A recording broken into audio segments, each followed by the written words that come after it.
Eyes بن عمر ایک صحابی ہیں اور فتح مکہ والے سال ابھی تک حضرت ابو سفیان رضی اللہ تعالیٰ عنہ مسلمان نہیں ہوئے تھے.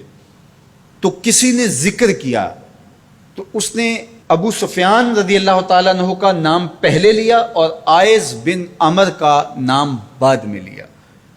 تو میرے اور آپ کے آقا و مولا ناراض ہو گئے اور فرمایا ایسا نہیں کرو گے، تم سردار ہیں قوم کے ابو سفیان اور یہ آئز ایک سادہ مسلمان ہیں، لیکن چونکہ یہ مسلمان ہیں لہذا نام لیتے ہوئے تم پہلے اس کا نام لو گے. اقبال کہتا ہے کہ قطرائے آب وضو کمبرے خوب تر از خون ناب کیسرے، کہ حضرت علی رضی اللہ تعالیٰ عنہ کے در کا غلام کمبر رضی اللہ تعالیٰ عنہ جب وضو کرتے ہیں اور ان کے وضو کے پانی سے جو قطرے گرتے ہیں وہ اس دور کی سپر طاقت سلطنت روم کا شہنشاہ کیسر، کہا کیسر کے خون سے وہ قطرائے وضو زیادہ قیمتی ہے جو محمد عربی کے غلام کے بدن کو چھو کے گزرتا ہے.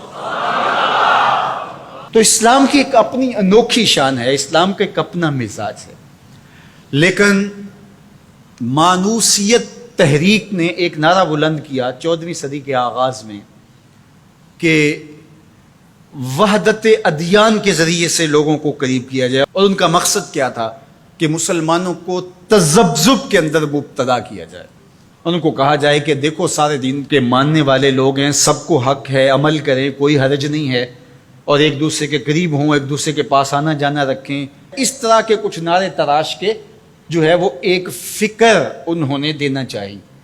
اور یہ فکر 14ویں صدی کے آغاز میں ہی نہیں تھی بلکہ 14 صدیاں قبل کفار مکہ نے بھی حضور کی بارگاہ میں حاضر ہو کے کہا کہ 1 سال ہمارے بتوں کی آپ عبادت کر لیا کریں اور 1 سال آپ کے معبود کی ہم عبادت کر لیا کریں گے. اس کا فائدہ یہ ہوگا کہ اگر آپ کا دین سچا ہوا تو ہمیں فائدہ ہو جائے گا، ہماری آخرت اچھی ہو جائے گی، اور اگر ہمارا دین سچا ہوا تو آپ کا کام بن جائے گا. باہمی مناقشت، لڑائیاں، الجھاؤ یہ بھی نہیں ہوگا، دونوں کا فائدہ ہو جائے گا. جب انہوں نے یہ پیشکش حضور سے کی تو حضور کے سینہ اطہر پہ سورہ الکافرون کا نزول ہوا. قل یا ایھا الکافرون لا اعبد ما تعبدون، اے محبوب فرما دو کہ جن کو تم پوجتے ہو ان کو میں نہیں پوجتا، اور جس کو میں پوجتا ہوں اس کو تم پوجنے والے نہیں ہو، اور جس کو تم پوجتے ہو میں کبھی بھی اس کو پوجنے والا نہیں ہوں. لکم دینکم ولی دین، تمہارا دین تمہارے ساتھ، میرا دین میرے ساتھ. تو یہ ایک الگ تشخص ہے میرے اور آپ کے آقا و مولا کے سینے پہ اتاری گئی صورت کے ذریعے سے جو واضح کیا گیا. ہر دور کے اندر ایسا ہوا، لیکن میں نے عرض کیا کہ 14ویں صدی کے اندر خاص طور پہ اس کا ڈور ڈالا گیا، اور اس وقت سے یہ تحریکیں چل رہی ہیں. اور بڑے بڑے نام ہیں، ان میں سے کچھ نام آپ بھی جانتے ہیں جو نادیدہ یا دیدہ طور پہ اس فلسفے کے زیر اثر آئے اور انہوں نے یہ تبلیغ شروع کر دی جو اسلام کی بنیادی فکر کے منافی ہے. گزشتہ دنوں پاکستان کی قومی اسمبلی کے اندر ایک مندر کی تعمیر کے حوالے سے جب بات چلی تو ایک صاحب نے کہا کہ کسی دین پر کوئی برتری حاصل نہیں ہے. کہ میں مغرب میں ایک گرجا گھر میں نماز پڑھی ہے اور انہوں نے مجھے اجازت دی ہے. وہ تو چرچ فروخت کر دیتے ہیں، تو آپ مسجد فروخت کر دیں گے؟ وہ اپنا دین ترک کر چکے ہیں، وہ تو ان کی خواہشات کا مجموعہ ہے، تحریف راہ پا چکی ہے، اور انہوں نے ان خواہشات کے نتیجے میں جو مل بیٹھ کے فیصلہ کر لے اس میں وہ اپنی عبادت گاہ کو بیچ دیتے ہیں. تو کیا ہم اپنی عبادت گاہ کو بیچ سکتے ہیں؟ ہم کہتے ہیں جی وہ دیتے ہیں تو ہم بھی دے دیں. یہ کیا بات ہوئی؟ اگر آپ نے ان کی رواداری دیکھی ہے تو ذرا اس کو اپنے سیاسی کلچر کا حصہ بنائیے، تھوڑی سی وسیع و ظرفی کا اظہار کیجئے. مسلم لیگ کے دفتر جو ہیں وہ تحریک انصاف کے لیے کھول دیجئے کہ آپ یہاں اجلاس کر سکتے ہیں، اور تحریک انصاف سے کہیے گا کہ وہ پیپلز پارٹی کے لیے، ان کو کہیے گا کہ آپ نون لیگ کے لیے اپنے دفتر کھول دیجئے. وحدت ادیان تو بعد میں ہوگی، وحدت سیاست تو ہو لے پہلے. تم سارے مسلمان ہو، ایک ملک کے رہنے والے ہو، تو پتہ چلے جی یہ بڑے وسیع و ظرف ہیں. وہاں تم اپنے لیڈر کے لیے مر جاتے ہو، اور اسلام کوئی یتیم مذہب ہے؟ یہ محمد عربی کا لایا ہوا دین ہے. تم اپنے سیاسی مفادات پہ کوئی کمپرومائز نہیں کرتے ہو. یہ کیا تمہارا فلسفہ کہ انہوں نے اپنے چرچ میں اجازت دے دی تو ہم بھی دیں گے؟ میاں ان کی غیرت اجازت دیتی ہے، ان کا دین جو خود ساختہ ہے، اور حضرت عیسیٰ کو چھوڑ کے جو انہوں نے اختیار کیا ہے ان کی تربیت ان کے نفس نے کی ہے، اور ہماری مسجد کے حوالے سے تربیت محمد عربی نے کی ہے۔ ہمیں تو یہ بتایا گیا سامان مسجد نہ برائے سوختن نہ برائے فروختن، مسجد تو مسجد رہی، مسجد کے اندر جو ٹوٹی ہوئی چٹائی ہے آپ اس کو بھی نہیں بیچ سکتے۔ باقی وہ آپ کے لیے یا دو چرچ کھول رہے ہیں اور کہیں کہ وہاں نماز پڑھیں اور آئیں، وہاں میں آپ کو اجازت دیتے ہیں۔ میں آپ کو ایک پیشکش کرتا ہوں کہ انہیں کہیں کہ تم بڑے وسیع ظرف ہو مگر بہت کشادہ ذہن ہے، تو ہمیں مسجد کرتبہ میں نماز پڑھنے دیں۔ مسجد کرتبہ میں جو مسلمانوں کی بنائی ہوئی ہے، 10 مربع کلومیٹر پر پھیلی ہوئی وہ مسجد، اس کے باغات، اس کے احاطے، اس کے متعلقات اگر شامل کریں، حمام شامل کریں تو 10 مربع کلومیٹر پر وہ مسجد تھی، اور 1400 ستونوں پر پھیلی ہوئی مسجد کا حال۔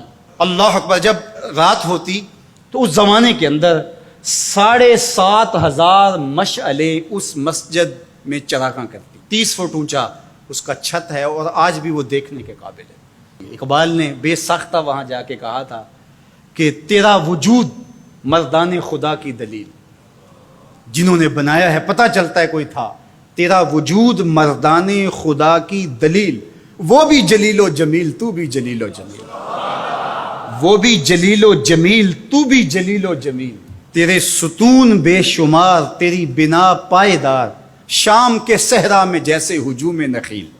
تو وہ مسلمانوں نے بنائی ہوئی، 800 سال مسلمانوں نے اندلس میں حکمرانی کی، اب وہ مسجد مسلمانوں کی تعمیر کردہ وہاں موجود ہے اور گرجا گھر میں تبدیل کر دی گئی ہے۔ 2008 میں مقامی مسلمانوں نے پوپ کو درخواست دی کہ جس رواداری کی، مذہبی رواداری کی آپ بات کرتے ہیں، اس رواداری کو قائم کرنے کے لیے ایسا کیا جائے کہ ہمیں بھی اس مسجد میں نماز پڑھنے کی اجازت دی جائے۔ یہاں گرجا گھر ہے، تصویریں لگی ہوئی ہیں، اور وہ آ کے عبادت کرتے ہیں عیسائی، تو ہم بھی ایک گوشے میں عبادت کر لیا کریں۔ مغرب جس رواداری کا پرچار کرتا ہے اس کا عملی ظہور ہو جائے، لیکن پذیرائی نہیں بخشی گئی۔ کہاں گئے وسیع و ظرف؟ تم کہتے ہو نا گرجوں میں نماز پڑھنے دیتے ہیں، تو وہاں 2 رکعت پڑھ کے دیکھا۔ 2011 میں اللہ نے توفیق دی تو مجھے شوق تھا کہ میں مسجد کرتبہ دیکھوں، بچپن سے پڑھتے آئے، اور مسجد کرتبہ کی یادیں خیالوں میں نقش تھی۔ تو جب میں وہاں پہنچا تو وہ دروازے پہ بتا دیتے ہیں کہ یہاں نماز کی اجازت نہیں ہے، تو اب وہ مسجد جہاں قدم قدم پہ اہل علم اور اولیاء کے پیشانیوں اور سجدوں کے نشان موجود ہیں، اب مجھے تو گوارا نہ ہوا کہ میں جوتا پہن کے جاؤں، تو میں نے جوتا اتار کے ایک سمت رکھ دیا اور مسجد میں داخل ہوا۔ تو سیکورٹی کے لوگ میرے پیچھے بھاگے اور کہنے لگے کہ آپ یوں نہیں پھر سکتے۔ میں نے کہا کیوں؟ کہتے آپ نے جوتے اتارے ہوئے۔ تو وہاں تمام مذاہب کے لوگ آتے ہیں، آپ جانتے ہیں کہ ان کے لباس بھی مختصر ہوتے ہیں، تو میں نے کہا انہوں نے تو لباس بھی نہیں پہنے ہوئے، تو مجھے اس کی اجازت دیتے کہ میں جوتا اتار دوں، انہوں نے لباس اتارے ہوئے۔ تو وہ کہنے لگے جی نہیں۔ میں نے کہا مجھے بات سمجھاؤ کس طرح۔ تو جو گفتگو ہوئی وہاں، جو میرے ساتھ ترجمان تھے ان کے ذریعے سے، وہ یہ تھی کہ چونکہ مسلمان مسجد کی تعظیم کرتے ہیں، اور مسجد کی تعظیم عبادت کا روپ ہے، اور وہ مسجد کو تقدس دے کر کے اس کی تعظیم کرتے ہیں، اور آپ نے جو جوتا اتارا ہے آپ کی نیت میں مسجد کی تعظیم ہے، یہی ہے۔ میں نے کہا بالکل یہی ہے۔ یہاں بڑے بڑے مشائخ اولیاء بیٹھتے رہیں تو کس طرح میں اپنے جوتوں سے اس پہ فرش کو رون دوں؟ تو انہوں نے کہا جی ہم اجازت نہیں دے سکتے۔ تو ان سے بہت کہا، لیکن وہ کہنے لگے یہ ہو ہی نہیں سکتا۔ تو ہم ساری مسجد نہیں دیکھ سکے اور واپس آ گئے، اور 2014 میں پھر دوبارہ جانا ہوا، پھر یہی میرے ساتھ مسئلہ ہوا۔ تم کہتے ہو بڑے وسیع و ظرف ہے، میں اپنا تجربہ بتا رہا ہوں۔ تم کہتے ہو چرچ میں نماز پڑھنے دیتے ہیں اور وہ جوتے اتار کے نہیں جانے دیتے۔ او میاں، وہ تمہارے لیے ایک کھلونا رکھا ہے، تمہیں بہلانے کے لیے، تمہیں ورغلانے کے لیے وہ رکھا ہوا ہے۔ انہیں پتہ ہے اس سے بہل جائیں گے، اور وہ بھی شور جا کے کریں گے کہ ہماری مسجدوں میں بھی ایسا ہونا چاہیے، ہم بھی وسیع و ظرف ہوں۔ وہ تمہیں دھوکہ اور فراڈ دینے کے لیے کیا ہے۔ اقبال نے کہا تھا اندروں تاریخ تر از چنگیز، یہ بظاہر میٹھے میٹھے لگتے ہیں لیکن ان کا اندر چنگیز سے بھی زیادہ تاریخ ہے۔ تو جو گرجے فروخت کر دیتے ہیں، آج آیا صوفیہ کہ ان کو کیوں تکلیف ہو گئی؟ اور وہ سلطان محمد الفاتح نے خریدی ہوئی ہے، اور آج آیا صوفیہ سجدوں سے آباد ہو رہی ہے۔ آج وہ مسجد اذانوں سے پرنور ہو رہی ہے اور ماحول کے اندر وہ عجیب خوشیاں پھیل رہی ہیں۔ تو تکلیف اسلام سے ہے، وہ چاہتے ہیں کہ یہ تذبذب میں مبتلا ڈھیلے ڈھیلے مسلمان رہیں، خیر سے رہیں، ان سے کیا ہماری پریشانی ہے؟ مجھ کو پریشانی ہے تو اس امت سے ہے، اشک سحرگاہی سے جو ظالم کرتے ہیں وضو۔ تو آج آیا صوفیہ تکلیف کا سبب اس لیے بن گیا کہ یہ جو تحریک بپا کی گئی تھی وحدت ادیان کی، اور ترکی بھی ایک زمانے میں اس کا مرکز رہا، اور آج یہ ہے کہ وہاں آیا صوفیہ مسجد کی صورت میں بدل رہی ہے۔ لیکن مغرب خوش ہے کہ پاکستان میں مندر بن رہے ہیں، عربستان میں مندر بن رہے ہیں، اور اسرائیل کے ساتھ ہم عربوں کے تعلق کو مضبوط کر رہے ہیں، لیکن یہ تمہارا ادھورا سا خواب ہے جو کبھی پورا نہیں ہوگا، یہ وقتی ہوگا۔